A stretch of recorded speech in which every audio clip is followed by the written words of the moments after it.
500 વીઘા વતન કે કરોડપતિ કે મર્સિડીઝ કે BMW કશું જ નથી આવતું જો તમારી પાસે શિક્ષણ નહીં હશે। અને મારા ગામનો ગરાસિયા સમાજ અને તમામ સમાજ વડોદરાની કોર્ટમાં રોહિત સમાજની એક દીકરો પ્રેક્ટિસ કરે છે, વંકર સમાજની એક દીકરી પ્રેક્ટિસ કરે છે, પટેલ સમાજના 10 દીકરાઓ ત્યાં પ્રેક્ટિસ કરે છે અને એક જુનાગઢનો પટેલ સમાજનો દીકરો નલિન પટેલ અત્યારે બરોડા બાર એસોસિએશનનો પ્રમુખ છે અને જે બાર કાઉન્સિલમાં હું મેમ્બર છું એ ગુજરાત બાર કાઉન્સિલનો ચેરમેન છે। એ પણ જુનાગઢનું ગૌરવ અને વતન પ્રાઉડ છે। તો દરેક લોકો સમજે છે કે જુનાગઢમાં જ્યારે શિક્ષણનું આટલું બધું મહત્વ હોય, આટલા બધા લગભગ 60-70-80 વકીલોએ આપની દુઆઓથી હું બરોડાની એશિયાની સૌથી મોટી કોર્ટ જેનું 150 કરોડના ખર્ચે નિર્માણ કર્યું, જેને 6 ગેટ છે, જે પણ ગેટમાં બેસો તો ટુંડાવના 5 વકીલો તમને હવે મળશે। સુભાનઅલ્લાહ। હવે એનાથી વિશેષ શું?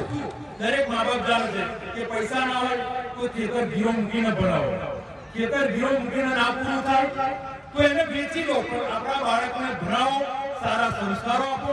સાહેબ દોર બદલાઈ ગયો છે, આ જૂનો જમાનો નથી, આ નવો દોર છે, આ સોશિયલ મીડિયાનો દોર છે।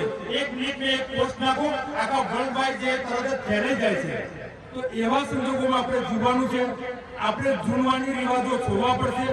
બાપુ આજે સમૂહ લગ્ન કરે છે, 23 જોડાઓ છે, 23 જોડાઓ એટલે 23 સાથે દીકરીઓ અને દીકરાઓ, એમના 23 કુટુંબની કયામત બચે છે, 23 કુટુંબની મિલકત બચે છે અને બિલકુલ સુકૂનની સાથે એમને કંઈ કરવાનું નથી રહેતું। મુબારકભાઈએ ખૂબ જ કીધું કે ભાઈ સમાજે આ બધું સુધારવાની જરૂર છે, પણ આ આજે અહીંયા જેટલા ચાવલ લાગ્યા છે ને, જેટલા ચોખાને જેટલું બાપુએ જમવાનું બનાવ્યું એટલા 4 દિવસમાં ઘેરવો બને છે લોકોએ। ભાઈ એટલા માટે સમૂહ લગ્ન નહીં રાખતા, થોડુંક ધ્યાન રાખો। અને સાહેબ મસ્જિદ તરફ આપણી નજર હશે, ઇસ્લામની શું ઇસ્લામ અખલાકથી ફેલાયેલી વસ્તુ છે, તલવારથી ફેલાયેલો નહીં ઇસ્લામ। આજે બહારના બાપુના એટલા ભક્તોને આ બધા આવ્યા છે, આ આખા ગામના સમાજના અમારા ઠાકોરભાઈ પટેલે આ સમૂહ લગ્નમાં 22-23,000 રૂપિયા દાન આપ્યું છે।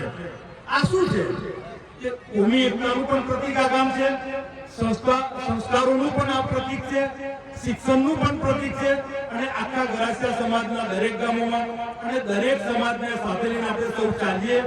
બાબાની દુઆઓથી બાબાએ આજે મારો દિવસ બનાવ્યો છે, મારાથી કઈ ભૂલ થાય, મને આટલો મોટો મારા મૃત્યુજાલી દાદાની આ ફેજ મારા ગરીબ નવાજનો કરમ, ગોશ્ત પાકનો કરમ, આગાય નામદાના સત્ય તુબિલ જલ્લાએ જા ઇજ્જત આપી છે, એ જવાબદારી નિષ્ઠાપૂર્વક વફાદારીથી અને ઈમાનદારીથી નિભાવવાની મને અલ્લાહ શક્તિ આપે, એવી દુઆઓની સાથે ખુદા હાફિઝ। માશાઅલ્લાહ।